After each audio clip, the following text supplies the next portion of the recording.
Bab 814. Siapa kamu sebenarnya? Adam langsung terduduk lemas dengan tatapan kosong. John memang angkuh, tapi saat ini dia juga merasakan ada yang tidak beres, jantungnya pun berdebar kencang. Brak! Pintu kantor didorong, lalu beberapa manajer departemen pun masuk dengan wajah panik. Direktur Adam, internet perusahaan kita diserang oleh peretas super. Peretas itu bahkan merusak 18 perisai pertahanan kita dan sudah menembus sistem inti kita. Mereka mengubah data terminal secara paksa. Semua sistem kita hampir lumpuh dan kita sedang mengalami kerugian yang sangat besar. Direktur Adam, dana perusahaan kita sudah dibekukan oleh berbagai bank. Mereka mengatakan bahwa pinjaman Anda belum dilunasi. Rantai modal kita terputus, Direktur Adam. Satu demi satu kabar masuk ke telinga Adam. Adam membeku di kursinya, dia menatap karyawan yang ada di depannya dengan tatapan kosong. Adam seolah sudah tidak bisa mendengar suara apapun. Dia melihat orang-orang itu berkumpul di sekitar meja kantor dan mengatakan sesuatu dengan mulut mangap-mangap. Mulut-mulut yang menganga itu seolah akan menelan Adam utuh-utuh. Cukup! Tiba-tiba, Adam menggebrak meja sembari berdiri. Urat biru di dahinya menonjol, dia berteriak dengan marah ke semua orang. Ruang kantor pun menjadi hening dalam sekejap. John, termasuk sekretaris dan beberapa manajer departemen yang ada di dalam menjadi sangat gelisah. Hanya pemuda itu yang masih tersenyum, seolah-olah semuanya berada di bawah kendalinya. Adam memandang pemuda itu dengan mata terbelalak, lalu bertanya. Kamu? Siapa kamu sebenarnya? Kalau aku adalah kamu, aku tidak akan menanyakan pertanyaan bodoh ini. Jawab pemuda itu dengan santai. Adam membelalakan matanya lagi, hatinya sangat khawatir. Direktur Adam, kerugian kita saat ini diperkirakan mencapai miliaran per menit. Bisik eksekutif keuangan untuk mengingatkan. Ketika mendengar hal itu, Adam tidak ragu lagi. Dia langsung berjalan keluar dari meja kantor, lalu berlutut di depan pemuda itu. Maaf, tolong maafkan aku. Apa yang kamu inginkan supaya kamu bersedia memaafkanku? Wajah Adam sangat memelas. Hatinya semakin diliputi ketakutan. Pemuda yang ada di depan Adam ini sangat kuat. Kamu tidak perlu minta maaf padaku. Ucap pemuda itu sambil mengangkat tangan untuk melihat jam tangan. Rice Real Estate berjarak 20 menit dari sini. Tapi, aku harap kalian bisa sampai di depan Tuan Lanau dalam 15 menit. Mengenai bagaimana melakukannya, lakukan saja seperti apa yang sebelumnya sudah kalian rencanakan terhadap Tuan Lanau. Setelah selesai berbicara, pemuda itu pun berbalik dan pergi tanpa ragu. Adam tertegun di tempat. Sebelumnya mereka ingin membuat Rhys dan Valentino berlutut di depan mereka. Akan tetapi, apa kini mereka yang harus berlutut pada Valentino untuk meminta maaf? Ayah, kita! John juga sangat ketakutan. Kalau grup Yamandar lenyap, semua kehidupan indah John yang sebelumnya akan menjauh darinya. Ayo kita pergi sekarang! Adam buru-buru berdiri, lalu berjalan keluar. Ada kerugian mencapai miliaran di setiap detik. Berapa lama grup Yamandar bisa bertahan? Di Rice Real Estate. Saat ini, Valentino, Rhys dan Danu tidak bisa duduk dengan tenang. Grup Yamandar masih belum bergerak juga. Apa maksudnya? Rhys mengernyit, dia tidak bisa berkata-kata. Teh yang ada di depan Rhys sudah dingin dan tidak bisa diminum lagi. Sebenarnya, momen kematian tidak mengerikan. Proses menunggu kematianlah yang benar-benar bisa membuat mental seseorang hancur. Rhys yang sekarang sudah pernah mengalami keadaan seperti ini. Jika grup Yamandar benar-benar bergerak, Rhys tidak akan sepanik ini. Akan tetapi, setelah 1 jam berlalu, masih belum ada pergerakan apapun dari grup Yamandar. Hal ini membuat Rhys merasa gelisah dan bingung. Saat ini, Valentino juga sedikit mengernyit. Grup Yamandar tidak bergerak, hal ini tidak terpikirkan oleh Valentino. Menghadapi situasi berbeda dengan cara yang berbeda. Akan tetapi, grup Yamandar tidak melakukan tindakan apapun saat ini. Lalu, bagaimana Valentino menghadapi mereka? Apa mungkin kita harus mengambil inisiatif untuk menyerang? Kata Valentino pada dirinya sendiri dengan ragu sambil mengelus-elus dagunya. Brak! Tiba-tiba, seseorang mendorong pintu kantor. Seorang pria muda berjas berjalan masuk dengan cepat dengan ekspresi kesal di wajahnya. Manajer Denny, Direktur Ruiz sedang rapat. Anda tidak boleh masuk. Sekretaris itu mengulurkan tangan dan menarik lengan Denny, tapi Denny langsung menghempaskannya. Ada apa? Tanya Ruiz sambil mengerutkan kening. Denny adalah manajer Departemen Luar Negeri perusahaan. Dia yang bertanggung jawab atas semua negosiasi dengan partner bisnis. Jadi, tidak perlu dijelaskan lagi seberapa pentingnya Denny. Awalnya, Ruiz juga menghabiskan banyak uang untuk menarik Denny dari tempat lain. Akan tetapi, Ruiz tahu bahwa Denny sedikit arogan. Ada rasa angkuh karena kemampuan yang dimilikinya. Direktur Ruiz, saya sekarang menjabat sebagai manajer Departemen Luar Negeri. Saya meminta Anda untuk mengeluarkan pernyataan. Kata Denny dengan nada serius. Denny sama sekali tidak melirik Valentino yang duduk di sebelah Ruiz. Pernyataan apa? Tanya Ruiz sambil mengernyit. Pernyataan bahwa Rais Real Estate sama sekali tidak ada hubungan dengan Lano Wijaya. Biarkan Lano sendiri yang menyelesaikan urusannya dengan musuh yang disinggungnya. Jangan libatkan Rais Real Estate ke dalamnya. Kata Denny dengan tujuan menyatakan keadilan. Bajingan! Omong kosong apa yang kamu katakan? Kata Ruiz sambil menggebrak meja. Direktur Ruiz, saya memikirkan perusahaan. Meskipun tidak enak didengar, tapi nasihat jujur ini mungkin berguna. Anda tahu sifat saya. Saya mengenal banyak manajer perusahaan luar. Sekarang, mereka belum bergerak, tapi saya sudah menghubungi mereka sebelumnya. Ada banyak perusahaan yang menerima undangan Rais Real Estate dan mereka bersiap untuk bersatu melawan kita. Denny berdiri di dalam kantor dan berkata dengan suara lantang. Apa Anda tahu berapa banyak orangnya? 13 perusahaan. Bagaimana Rais Real Estate sanggup menanggungnya? Di luar kantor, para manajer dari beberapa departemen mengangguk setuju. Kita tidak punya masalah dengan grup Yamandar dan hanya ada sedikit konflik kepentingan di antara kita. Tapi sekarang ada orang yang menyinggung grup Yamandar dan ingin menggunakan Rais Real Estate sebagai tameng. Kami sebagai manajer tidak setuju. Benar, kami semua mencari nafkah dari Rais Real Estate. Kalau perusahaan hancur, kami akan kehilangan pekerjaan. Kami tidak bisa menanggung kesalahan orang lain, kemudian menghancurkan mata pencarian kami sendiri. Dalam sekejap, para manajer yang ada di luar satu persatu angkat bicara untuk mendukung Denny. Intinya, sekarang Valentino sudah menjadi objek kekesalan semua orang. Bagaimanapun juga, konflik dengan grup Yamandar memang disebabkan oleh Valentino. Akan tetapi, mereka tidak tahu hubungan sebenarnya antara Ruiz dan Valentino. Mereka kira Lano hanya teman Ruiz. Bajingan! CEO-nya aku atau kalian? Kalau tidak mau bekerja, kalian semua pergi saja. Ruiz melirik Valentino dengan rasa bersalah. Setelah itu, dia menggebrak meja lagi. Cangkir teh yang ada di atas meja terguncang dan jatuh dari meja, lalu menghasilkan suara yang renyah ketika terjatuh. Bab 815, meminta maaf. Perkataan Ruiz membuat banyak orang langsung menutup mulut, tapi sorot mata mereka masih tampak sangat tidak puas. Pak Ruiz, Anda, tutup mulutmu. Ruiz langsung memotong Denny. Pak Ruiz, biarkan mereka bicara. Valentino melambaikan tangannya, kemudian mengangkat cangkir teh dan meminumnya. Ruiz tercengang, setelah itu dia pun terdiam. Denny melirik Valentino, lalu berkata lagi. Pak Ruiz, Anda adalah ketua Dewan Komisaris sekaligus CEO perusahaan. Tapi, kami juga bagian dari perusahaan ini, pasang surut perusahaan berkaitan erat dengan kami.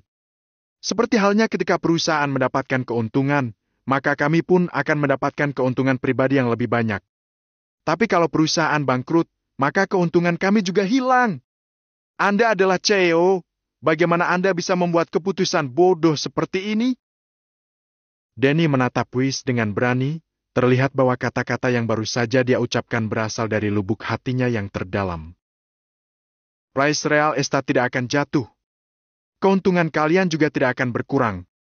Selain keuntungan kalian tidak akan berkurang, kelak harga pasar Rice Real Estate juga akan semakin tinggi, sehingga kalian akan mendapatkan keuntungan pribadi yang lebih banyak. Valentino mengangkat kepalanya perlahan untuk melirik Danny, lalu menoleh ke arah para manajer yang berada di luar pintu. Setelah itu, suasana seketika menjadi hening, kemudian semua orang mulai berbisik-bisik. Tidak ada satu orang pun yang percaya pada ucapan Valentino. Kalau kamu benar-benar memiliki kemampuan yang sehebat ini, kenapa kamu masih bersembunyi di Rice Real Estate ketika kamu sendiri yang membuat masalah? Bukankah sebaiknya kamu pergi ke grup Yamandar untuk memenangkan hati mereka? Ucap Danny sambil mendengus dingin. Karena Rice Real Estate sebenarnya milik Tuan Lano.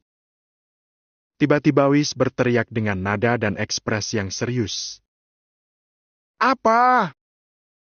Semua orang, termasuk Danny, tercengang mendengar hal tersebut. Kalian pikir dari mana asal dana triliunan yang selama ini aku gunakan? Kuberitahu kalian, ya. Semua uang itu berasal dari Tuan Lano. Rice Real Estate ini sebenarnya adalah investasi Tuan Lano, aku hanya pengelola.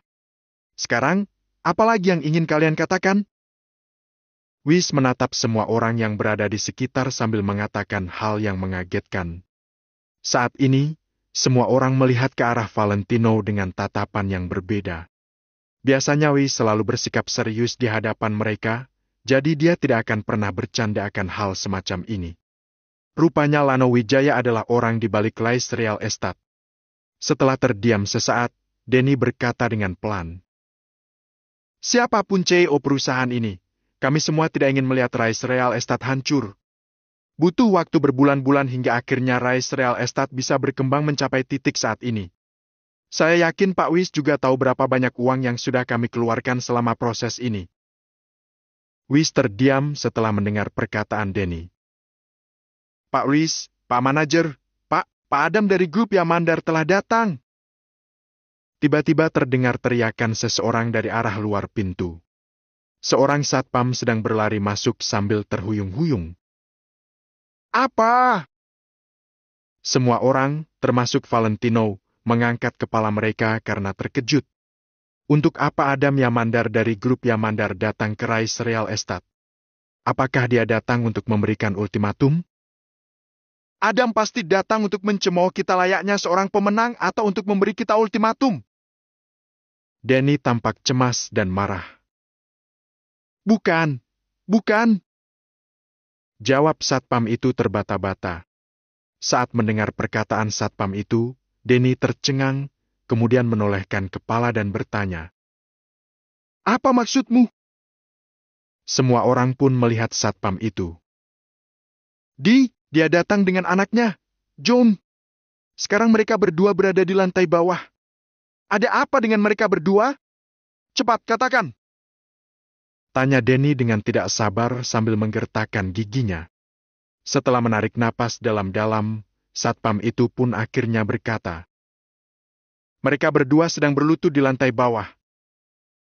Semua orang di dalam kantor tercengang saat mendengar ucapan satpam itu. Seketika suasana pun menjadi hening. Ucapan satpam itu seperti petir yang memekakan telinga semua orang. Adam, CEO Grup Yamandar, membawa anaknya, John, berlutut di lantai bawah Rice Real Estate. Jangan bercanda. Setelah sadar, Danny langsung berteriak. Kamu mabuk ya? Semua orang juga merasakan hal yang sama, satpam ini pasti sedang mabuk. Namun Valentino malah berdiri, lalu berjalan ke sisi jendela dan melirik ke arah bawah. Kalau dilihat dari atas, saat ini sudah ada banyak orang yang mengerubungi depan pintu gedung Rice Real Estate.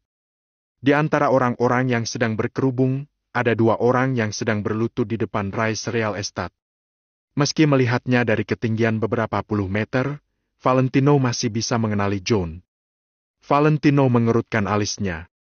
Dia benar-benar tidak mengerti, sebenarnya apa maksud Adam datang ke sini? Ayo ke bawah. Setelah Valentino melirik sekilas, dia langsung bergegas pergi ke lantai bawah. Semua orang saling memandang, lalu mengikuti Valentino dari belakang. Segera, Valentino dan yang lainnya berjalan ke pintu depan perusahaan, kemudian berdiri di atas tangga pintu dan melihat ke bawah. Adam dan John sedang berlutut secara berdampingan di bawah tangga. Kepala mereka tertunduk, seolah-olah takut dilihat oleh orang-orang di sekitar. Meskipun demikian, banyak orang yang masih dapat mengenali mereka.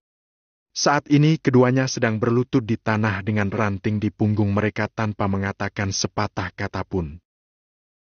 Ya ampun! Rupanya itu benar-benar CEO Grup Yamandar. Ya ampun, Mi, mereka sedang apa di sini? Apakah ini yang dimaksud Tuan Lanau? Sebenarnya Tuan Lana ini siapa? Bagaimana dia bisa melakukan ini? Melihat adegan ini membuat Danny dan yang lainnya, termasuk Chris, sangat terkejut. Semua orang tidak percaya kalau situasinya bisa berubah dengan drastis seperti ini. Awalnya, Rice Real Estate telah jatuh ke dalam situasi yang genting.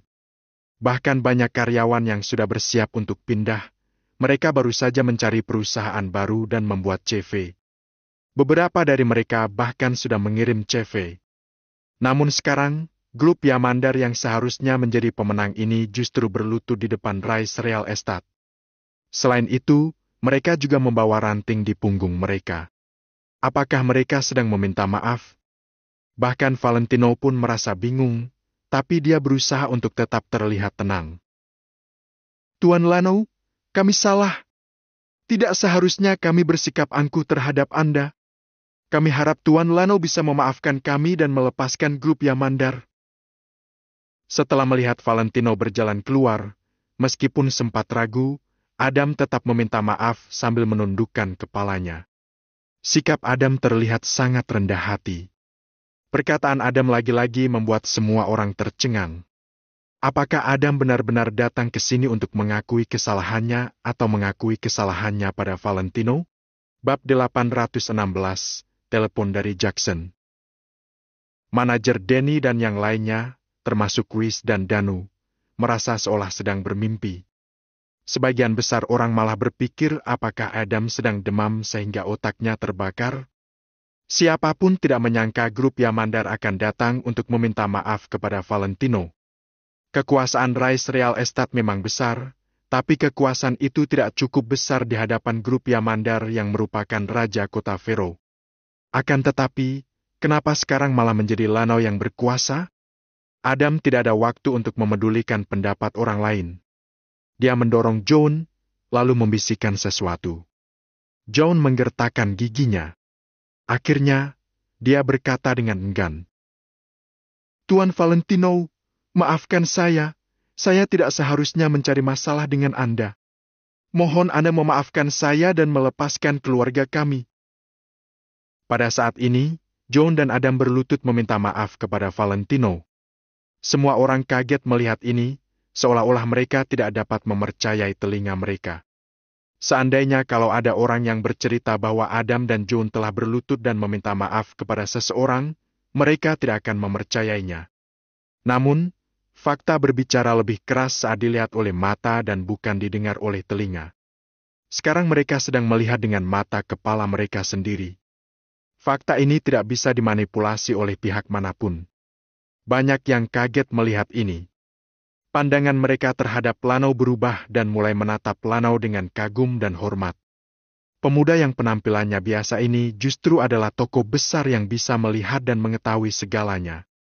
Akan tetapi, saat mendengar permintaan maaf Adam dan John, Valentino malah mengerutkan dahinya. Untuk beberapa saat, dia tidak menjawab apa-apa. Valentino berpikir apakah keduanya ini sedang bersandiwara. Namun, Valentino benar-benar tidak bisa menebak alasan Adam berlutut meminta maaf kepadanya. Tuan Valentino, saya yakin orang besar seperti Anda tidak akan mengingat kesalahan orang lain di masa lalu. Bisakah Anda membebaskan keluarga kami? Adam mendongak secara perlahan, menatap Valentino dengan wajah memohon. Tepat pada saat ini, ponsel Valentino berdering. Valentino melihat Adam sekilas, lalu mengeluarkan ponselnya. Sebuah nomor yang tidak dikenal muncul di layar ponsel Valentino. Kalau dilihat dari nomornya, sepertinya ini adalah panggilan pengalihan. Valentino ragu sejenak, tapi kemudian dia berjalan ke samping dan menerima panggilan tersebut. Adam dan John masih berlutut di tanah. Sementara yang lain juga masih berdiri di sana bergeming. Mereka ingin melihat bagaimana penyelesaian masalah ini. Valentino mengangkat panggilan tersebut, tapi tidak bersuara. Dia menunggu sang penelpon yang berbicara. "Halo, ini Jackson."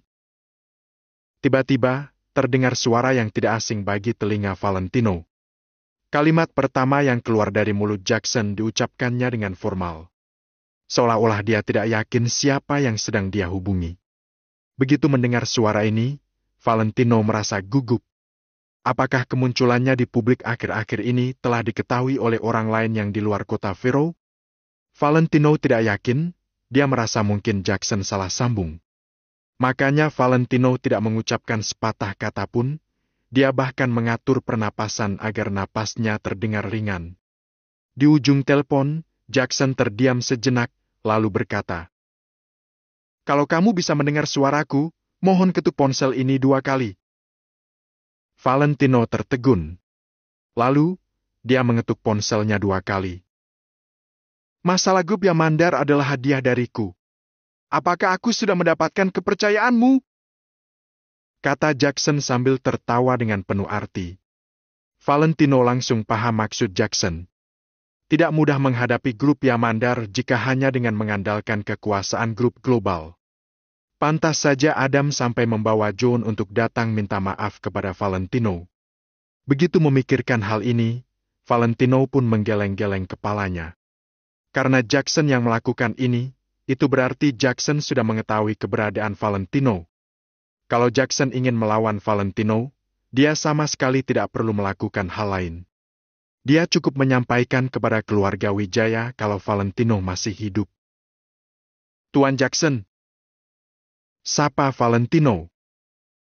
"Tuan Valentino, aku tahu kamu pasti masih hidup." Jackson langsung bersemangat ketika mendengar suara Valentino. "Terima kasih atas segala yang sudah kamu lakukan di kota Neo. Aku akan selalu mengingatnya," ucap Valentino dengan nada serius. "Hahaha, ternyata ini benar-benar Tuan Valentino. Meskipun Tuan tidak berada di kota Neo, Tuan mengetahui situasi di sana." Jackson tertawa, dia merasa sangat senang. Dia telah mengorbankan banyak hal untuk Valentino, makanya dia ingin mendapatkan balasan yang sesuai. Kalau Valentino bisa mengetahui situasi di kota Neo, itu berarti kekuasaan Valentino belum hilang. Valentino masih memiliki kekuasaan adalah akhir yang ingin dilihat Jackson. "Baiklah, Tuan Valentino. Sekarang bukan waktunya mengenang masa lalu. Sekarang aku sedang menggunakan telepon satelit untuk menghubungimu, jadi tidak akan ada riwayat panggilan. Maka dari itu, kamu tidak perlu khawatir panggilan ini akan diketahui orang lain. Alasan aku menghubungimu adalah karena grup global menguasai sebagian besar saham di asosiasi barang antik." Demi menghindari rasa ketidaknyamanan Valentino, Jackson pun memberi penjelasan singkat. "Tidak apa-apa. Lanjutkan saja, Tuan Jackson," jawab Valentino. "Baiklah.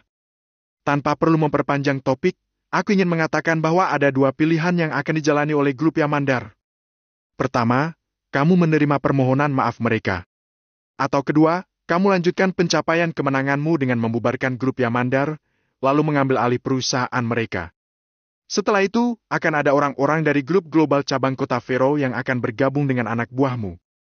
Tapi, kita tidak membutuhkan perusahaan itu. Mengenai pilihan ini, hak untuk memilih ada di tangan Tuan Valentino," kata Jackson.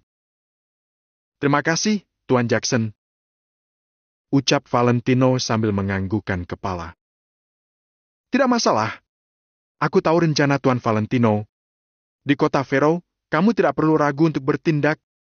Meskipun kami tidak bisa mengganggu gugat lingkaran kekuasaan tertinggi kota Vero, grup global cabang kota Vero akan menepati janjinya.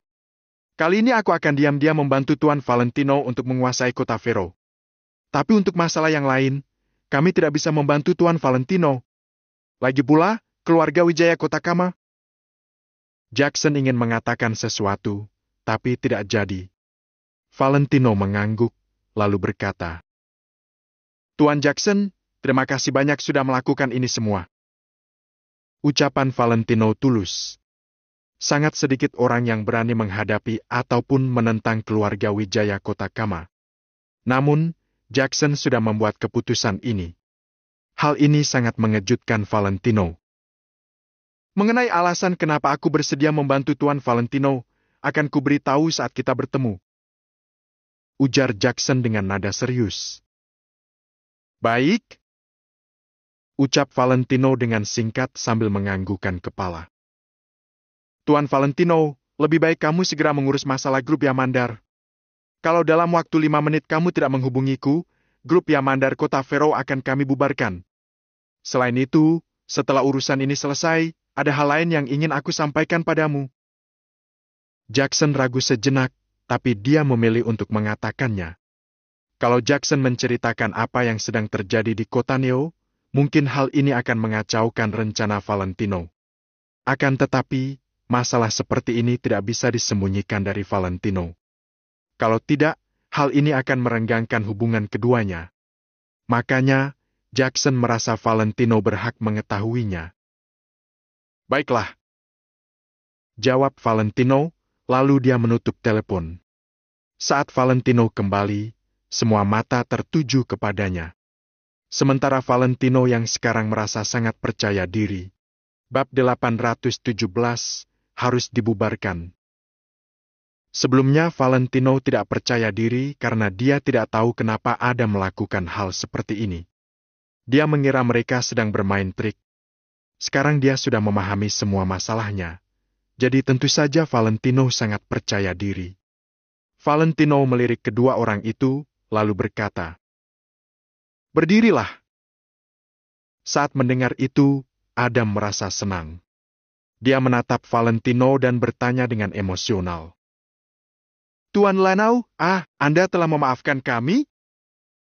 Semua orang juga menatap Valentino dengan berbagai macam ekspresi. Mereka ingin mengetahui apa keputusan Valentino. Haha.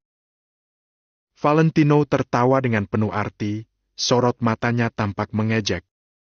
Ketika melihat tatapan mata Valentino, Adam dan John merasa bagaikan tersambar petir. Mereka lumayan bisa membaca sikap orang lain. Dari tampang Valentino, dia sama sekali tidak mempunyai niat untuk melepaskan mereka. Tuan Lanau, kami bahkan sudah berlutut dan meminta maaf kepada Anda. Anda harus melepaskan grup Yamandar. Kami tidak bisa hidup tanpa grup Yamandar. Mohon Adam kepada Valentino. Adam yang sekarang sama sekali tidak seperti seorang CEO, dia berlutut di lantai sambil menangis. Penampilan menyedihkannya itu membuat orang yang melihatnya merasa kasihan.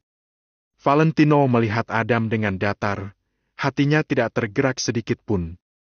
Belas kasihan adalah perasaan paling tidak berarti. Terlebih lagi, Valentino yang sekarang bukan lagi Valentino yang dulu di kota Neo. Kamu boleh memilih untuk meminta maaf padaku, tapi aku juga boleh memilih untuk tidak memaafkan kamu. Kalian masih ada waktu untuk meninggalkan kota Vero. Ujar Valentino dengan tenang. Kamu! John segera berdiri, tatapan matanya terlihat sangat garang. Valentino tertawa sinis di dalam hati. Saat melihat tampang John yang seperti ini, dia tahu kalau John tidak ikhlas meminta maaf. John hanya bertindak karena terpaksa. Orang seperti ini masih ingin Valentino memaafkannya? Tidak mungkin. Valentino sudah terlalu sering dirugikan karena melepaskan orang-orang jahat ini. Dasar brengsek! Berlutut sekarang juga! Maki Adam sambil menahan John. Kemudian, Adam buru-buru melihat Valentino dan berjalan ke arah pria itu dengan menggunakan lututnya.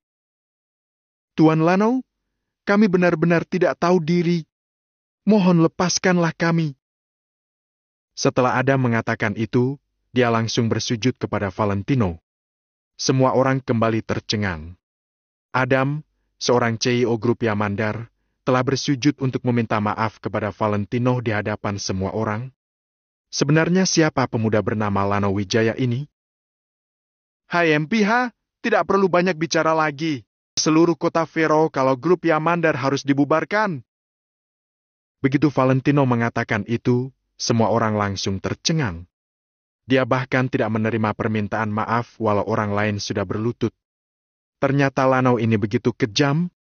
Setelah itu, Valentino berbalik dan mau masuk ke Rice Real Estate. Wis dan Danu tentu saja sama sekali tidak keberatan mengenai keputusan Valentino. Mereka pun segera mengikuti Valentino. Mereka juga sudah menebak isi pikiran Valentino. Valentino menghukum grup Yamandar sebagai contoh untuk orang lain dan untuk menunjukkan wibawanya. Siapapun tidak akan menyangka grup Yamandar yang awalnya ingin menghukum Rice Real Estate sebagai contoh malah berakhir menjadi perusahaan yang dihukum. John tiba-tiba berdiri lalu menunjuk Valentino sambil membentak. Lano! Jadi orang tidak boleh terlalu kejam atau hidupmu akan susah. Kamu jangan terlalu arogan. Kamu pikir aku peduli tentang itu? Naif sekali. Valentino tertawa sinis sambil berjalan masuk ke Rice Real Estate dengan tangan diletakkan di belakang. Dia langsung naik ke atas. Ucapan Valentino mengejutkan banyak orang. John masih ingin mengatakan sesuatu, tapi dia sudah diusir keluar oleh Satpam Rice Real Estate. Para penonton di sekitar pun bubar. Apa kita juga harus meminta maaf kepada Tuan Lano? Kata seorang eksekutif Rice Real Estate dengan hati-hati. Iya, kita harus meminta maaf karena kita memang bersalah. Aku rasa dengan identitas Tuan Lano, dia pasti tidak peduli dengan kata-kata kita, kan? Ada orang yang merasa mereka harus meminta maaf, tapi ada juga orang yang merasa tidak perlu. Manajer Denny menggelengkan kepalanya lalu berkata, tidak peduli Tuan Lano membutuhkannya atau tidak, kita tetap harus menunjukkan sikap kita. Di dalam kantor, Valentino sedang duduk di kursi sambil memikirkan sesuatu, kemudian dia baru perlahan-lahan mengangkat kepalanya. Walaupun Wis dan Danu heran bagaimana Valentino bisa mengalahkan grup Yamandar, mereka cukup pintar untuk tidak banyak bertanya. Mereka sudah lama mengikuti Valentino dan menyadari kalau Valentino adalah orang yang sulit ditebak. Jadi, mau sehebat apapun tindakan Valentino, mereka hanya bisa merasa kagum padanya. Valentino mendongakkan kepalanya, melihat Wis dan berkata, Pak Wis, nanti akan ada orang datang untuk urusan pengambilan alih. Kita akan menelan grup Yamandar. Aku mengerti, Tuan Valentino. Wis menganggukkan kepalanya dengan serius. Danu, bantu Pak Wis untuk mengambil alih grup Yamandar. Nanti aku akan memberikan kalian modal lagi. Aku juga akan mencarikan partner yang kuat, modal yang cukup dan koneksi untuk kalian. Bagaimanapun juga, aku harus memiliki kota Vero. Saat Valentino mengatakan itu, nada suaranya terdengar sangat percaya diri. Dalam situasi seperti ini, Valentino yang sudah memiliki bantuan grup global merasa semuanya menjadi mudah dan kekuatannya juga telah bertambah. Wis dan Danu terus menganggukkan kepala mereka, yang berarti mereka akan melaksanakan perintah Valentino. 5 menit kemudian, telepon dari Jackson masuk. Valentino melangkah masuk ke ruang istirahat, kemudian menerima panggilan tersebut. Tuan Valentino, aku tidak akan berbasa-basi. Hal yang ingin kubicarakan berkaitan dengan kota Neo. Aku tidak tahu apakah kamu mengetahuinya atau tidak, tapi aku rasa seharusnya kamu tidak tahu. Jadi, aku harus memberitahumu. Begitu panggilan tersambung, Jackson langsung masuk ke inti pembicaraan. Setelah mendengar perkataan Jackson, Valentino tiba-tiba merasa gugup. Dia segera bertanya. Apa yang telah terjadi di kota Neo? Jenny sudah turun dari gunung, tapi Angel masih di gunung. Selain itu, kini Jenny sudah bersama Nick dan pergi ke Flyhawk Mansion milik Nick. Nick dikelilingi banyak pengawal, jadi orangku tidak bisa mendekatinya. Aku juga tidak tahu bagaimana situasi sekarang. Ujar Jackson dengan cepat. Apa? Valentino terkejut sekali. Kenapa Jenny turun dari gunung? Villa Cloud adalah tempat pribadi milik grup global. bahkan Nick pun tidak akan berani bertindak terlalu semena-mena. Maka itu, Jenny aman di Gunung Cloud. Akan tetapi, kenapa dia mau turun dari gunung? Bukankah ini sama saja dengan masuk ke mulut harimau? Jangan-jangan Nick sudah bertindak untuk menghadapi Angel dan adiknya? Nick pasti sudah melakukan sesuatu. Otak Valentino sudah memikirkan ribuan kejadian yang membuatnya merasa sangat gelisah. Dia mengkhawatirkan Jenny dan juga Angel. Karena Nick sudah memutuskan untuk bertindak, dia pasti juga tidak akan melepaskan Angel. Tuan Valentino, bisa jadi ibu mertuamu juga mendukung akan hal ini. Ini yang kudengar dari orang lain. Setelah itu, Jackson diam sebentar. Bagaimanapun juga, ini adalah masalah keluarga Valentino. Jackson merasa segan berbicara terlalu banyak. Ketika mendengar itu, tangan Valentino langsung terkepal kencang. Bab 818, Keputusan. Akhirnya Valentino sudah mengerti isi pikiran Mary yang sebenarnya. Mary memikirkan segala cara dan bahkan tidak memedulikan nyawa Valentino akan terancam agar Angel pulang ke kota Neo, tidak hanya supaya Angel meninggalkan Valentino. Sekarang sepertinya tujuan Mary dari awal adalah mendekati Nick dengan menggunakan Angel. Tuan Valentino, aku hanya memberitahumu mengenai hal-hal ini. Ada beberapa hal tidak pantas untukku terlalu ikut campur. Walaupun grup global bertindak, kami juga tidak berani melakukan apa-apa kepada Nick. Palingan kami hanya bisa mengulurkan waktu. Ujar Jackson, lalu dia menghela napas. Bagaimanapun juga, Nick adalah anggota keluarga Wijaya Kota Kamar. Bahkan grup global tidak berani bertindak terlalu lancang karena identitasnya. Aku mengerti. Valentino menganggukkan kepalanya. Dalam hati, dia sedang berusaha menahan amarahnya. Dia marah kepada Mary dan juga Nick. Valentino sangat memahami sifat Nick. Kalau Valentino terus membiarkan Nick seperti ini, Jenny dan Angel akan dalam bahaya. Dengan kata lain, selama Nick masih di kota Neo akan selalu dalam bahaya. Valentino terdiam selama 1 menit, lalu dia menghela napas dan berkata, Tuan Jackson, aku akan kembali ke kota Neo sekarang juga. Tuan Valentino, itu bukan keputusan yang bijak. Jackson tidak menasihati Valentino, dia hanya mengatakan isi pikirannya yang sebenarnya. Dengan kekuatan Valentino yang sekarang, dia sama sekali tidak bisa melawan Nick kecuali dia memanggil kembali semua anggota asosiasi Valentino Empire ke kota Neo. Akan tetapi, semua ini memerlukan waktu. Kalau mereka menunggu semua anggota asosiasi Valentino Empire kembali, nanti situasi Jenny sudah tidak dapat diprediksi. Keputusanku sudah mutlak, ucap Valentino sambil menggertakkan giginya. Jackson terdiam untuk beberapa detik, kemudian berkata, Kalau begitu, aku akan berusaha keras membantumu menahan Nick. Setelah Valentino mendengar itu, dia mematikan panggilan lalu berjalan keluar. Ketika Wis dan Danu melihat Valentino berjalan keluar, mereka yang hendak mengatakan sesuatu langsung tertegun. Kini raut wajah Valentino terlihat amat masam, orangnya juga terasa sangat menyeramkan. Seakan-akan di dalam tubuh Valentino terdapat seekor monster buas yang sudah mau keluar. Aura menyeramkan Valentino membuat orang takut. Kak Valentino, kamu! Danu langsung berdiri. Kumpulkan semua anggota dan suruh mereka ke gedung kosong yang di pinggiran kota. Kita kembali ke kota Neo malam ini juga. Setelah Valentino mengucapkan itu, dia langsung berbalik lalu berjalan menuju ke lantai bawah. Keputusan ini memang sangat gegabah. Akan tetapi, sekarang Valentino sudah tidak memiliki banyak waktu. Wush! Saat Valentino membuka pintu, manajer Denny dan lainnya sedang berdiri di luar pintu sambil membungkuk. Tuan Lanau, mengenai hal sebelumnya. Melihat Valentino sudah keluar, para manajer ini hendak mengatakan sesuatu. Namun, Valentino bahkan tidak melirik ke arah mereka sedikit pun dan langsung berjalan melewati mereka. Kak Valentino, kamu! Kedua mata Danu langsung melebar. Wis terdiam, kemudian berkata, Ada yang aneh dengan Tuan Valentino. Kita kumpulkan orang dulu.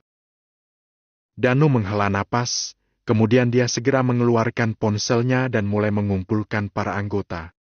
Whis juga langsung memerintah bawahannya untuk menelepon orang. Sekarang Whis merasa sangat kagum pada Valentino. Dulu saat masih di kota Neo, Whis bahkan berpikir kalau saja bukan karena Valentino memiliki latar belakang keluarga Wijaya Kotakama, grup Kingston mungkin sama sekali tidak akan kalah kepada Valentino. Akan tetapi, Whis merasa sepertinya dulu dia berpikiran terlalu sederhana dan meremehkan Valentino. Di kota Vero, Valentino tidak memiliki koneksi apapun dan hubungan dengan keluarga Wijaya Kotakama. Bahkan tidak berlebihan untuk mengatakan kalau Valentino memulai segalanya dari awal. Namun, hanya dalam waktu yang singkat, Valentino sudah sekali lagi mengumpulkan kekuatannya. Dari mengenal tuan muda grup Bowie dan nona muda keluarga Lowell, lalu menjadi anggota kehormatan asosiasi barang antik seumur hidup. Ketika menghadapi grup Yamandar yang dikenal sebagai penindas lokal, Valentino langsung membubarkan grup Yamandar dengan sangat mudah. Whis telah menyaksikan semua ini dengan mata kepalanya sendiri. Whis merasa sangat beruntung bisa bekerja untuk orang yang begitu hebat seperti Valentino. Semua ini adalah berkah baginya. Maka itu, walaupun Valentino akan menerjang ke dalam bahaya, Whis juga akan mengikutinya tanpa merasa bimbang sedikit pun. Saat mereka berdua sedang menelpon satu persatu anggota, banyak tempat di kota Vero langsung bertindak. Setiap mobil dan orang pun menuju ke gudang kosong yang terletak di pinggiran kota. Malam ini banyak hal yang terjadi di kota Vero. Setiap kejadian lebih heboh dibandingkan dengan sebelumnya. Pertama, gedung pusat grup Yamandar dihancurkan orang, kemudian grup Yamandar dan Rice Real Estate pun mulai berperang. Ketika semua orang mengira Rice Real Estate sudah mau dihancurkan, Adam malah berlutut di depan gedung Rice Real Estate dan bersujud untuk meminta maaf kepada Lano. Setelah itu, sebuah kekuatan misterius yang kuat langsung memusnahkan grup Yamandar. Sebelum yang lainnya sempat mencerna kejadian-kejadian sebelumnya, banyak tempat di kota Vero terjadi hal-hal aneh lagi. Awalnya mereka mengira apa yang akan terjadi selanjutnya setelah kemusnahan grup Yamandar adalah Valentino akan menggemparkan kota Vero dengan identitas Lano Wijayanya. Namun, mereka lagi-lagi salah. Setelah menangani grup Yamandar, Valentino seolah-olah menghilang tanpa jejak. Dia sama sekali tidak melakukan apa-apa lagi. Bahkan beberapa orang berkuasa yang ingin berteman baik dengan Valentino tidak dapat menemukan keberadaan Valentino. Namun entah kenapa, orang-orang berkuasa ini mempunyai firasat kalau kini kota Vero hanya tampak tenang di permukaan. Padahal sebenarnya badai yang sangat besar sedang membentuk. Pada anggota sedang bergegas pergi ke gedung kosong di pinggiran kota. Bulan yang terang menggantung di atas langit. Malam perlahan-lahan menggelap. Di kota Neo. Setelah Jenny berantam dengan Mary, dia duduk di kursi dan melamun. 1 jam lebih telah berlalu, Jenny masih belum juga bergerak. Dia sedang memikirkan berbagai hal, pikirannya terasa sangat kacau. Hei, Kak Angel, oh, salah. Jenny? Haha. Tiba-tiba seseorang membuka pintu kamar. Nick mabuk sampai semua mukanya merah. Dia berjalan masuk dengan terhuyung-huyung. Sorot matanya terlihat berbahaya. Dia berjalan sambil melonggarkan dasinya dan terlihat tidak sabar. Jenny terkejut dan langsung berdiri. Dia menatap Nick dengan tajam.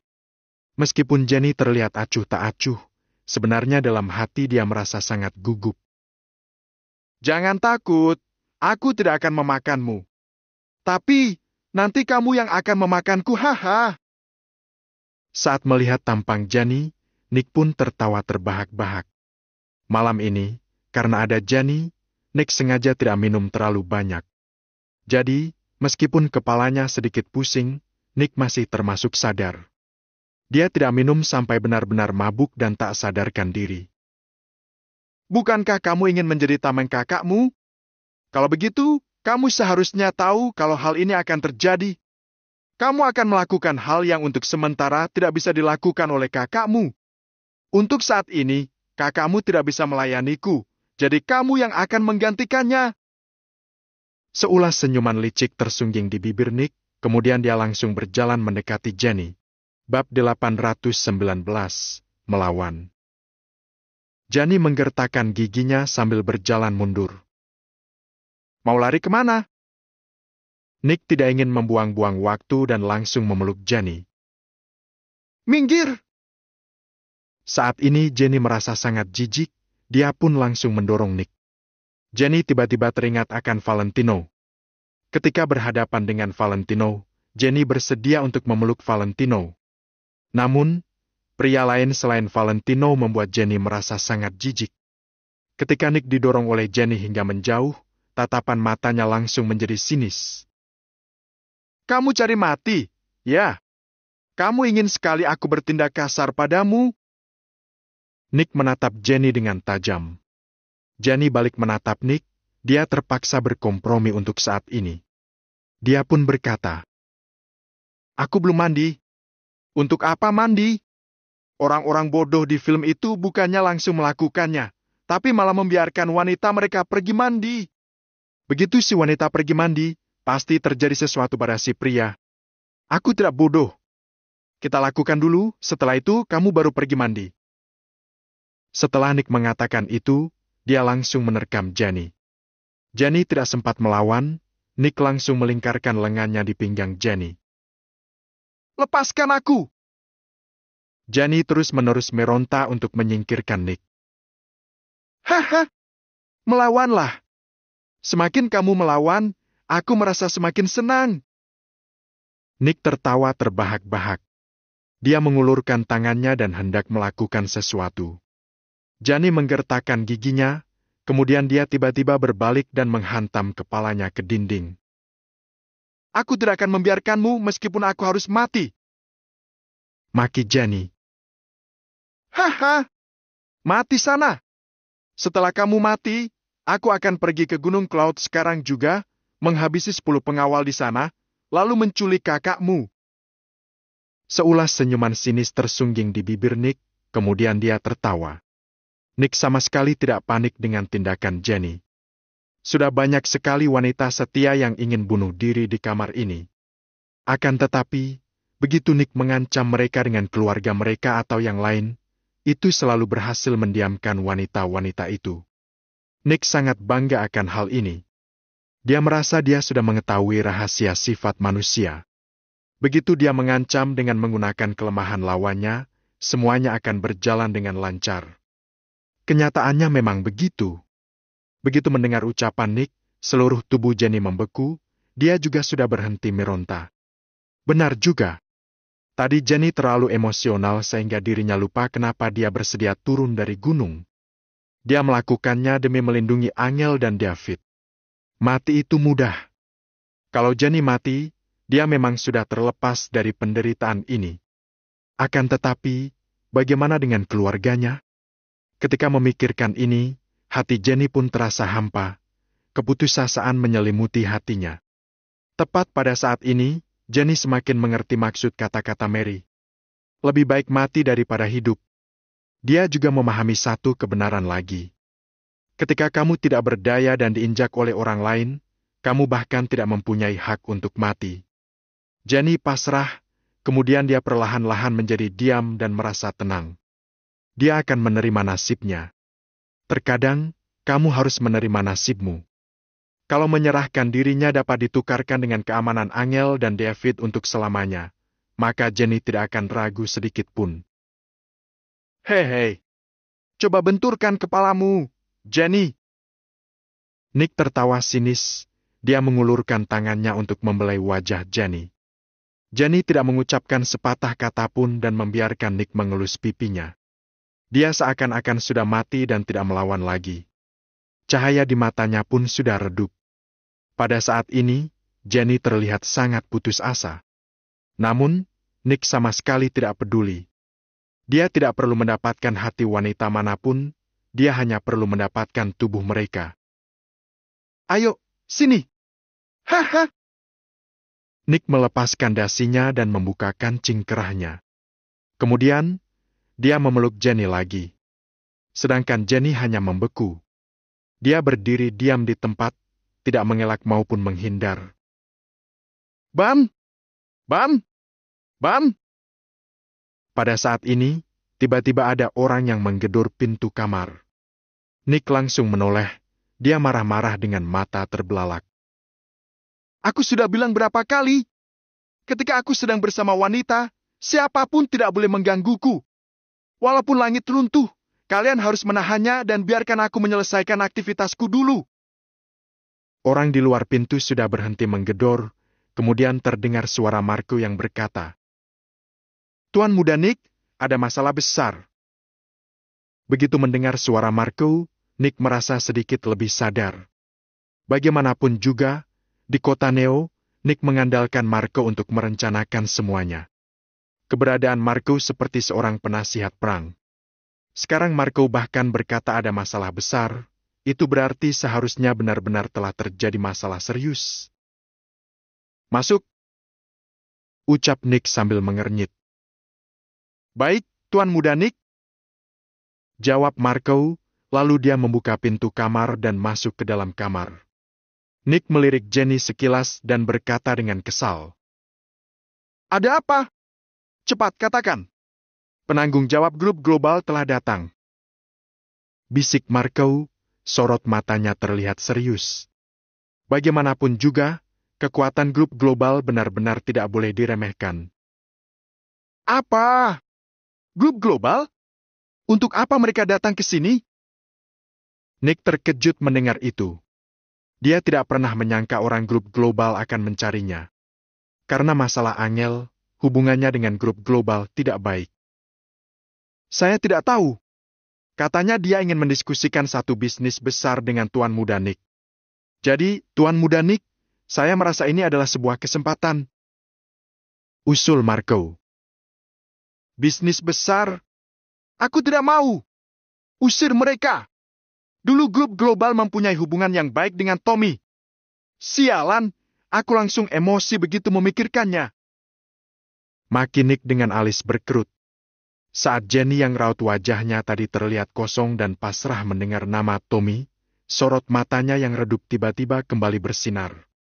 Dia yang tadinya diam perlahan-lahan mendapatkan kembali kekuatannya. Marco menasihati. Tuan Muda Nick, grup global memang sangat kuat. Kalau kita bisa bekerja sama dengan grup global, Anda akan dihargai oleh keluarga. Akan tetapi, Nick sama sekali tidak mau mendengarnya. Aku tidak mau bekerja sama dengan mereka. Aku adalah kaisar kota Neo. Untuk apa aku bekerja sama dengan mereka? Selain itu, apa gunanya dihargai oleh keluarga? Usir saja mereka. Kata Nick sambil mengibaskan tangannya dengan tidak sabar. Marco pun bimbang untuk beberapa detik, tapi akhirnya dia mengangguk. Dia berbalik lalu pergi meninggalkan kamar. Marco tahu kalau Nick adalah pria yang tidak memiliki ambisi dan hanya ingin bersenang-senang. Setelah Marco pergi, Nick membalikkan tubuhnya dan tersenyum licik ke arah Jenny. Lihat, Jenny. Demi kamu, aku bahkan langsung menolak bekerja sama dengan perusahaan multinasional seperti grup global. Jadi, aku benar-benar sangat menyayangimu. Apa kamu tidak bisa merasakan cintaku padamu? Nick berbicara sambil hendak menarik tangan Jenny. Akan tetapi, Jenny yang tadinya sudah menerima nasibnya malah seolah-olah berubah menjadi orang gila. Dia lagi-lagi mendorong Nick. Aku ini milik Tommy. Kalau kamu berani menyentuhku, kamu telah melanggar moral.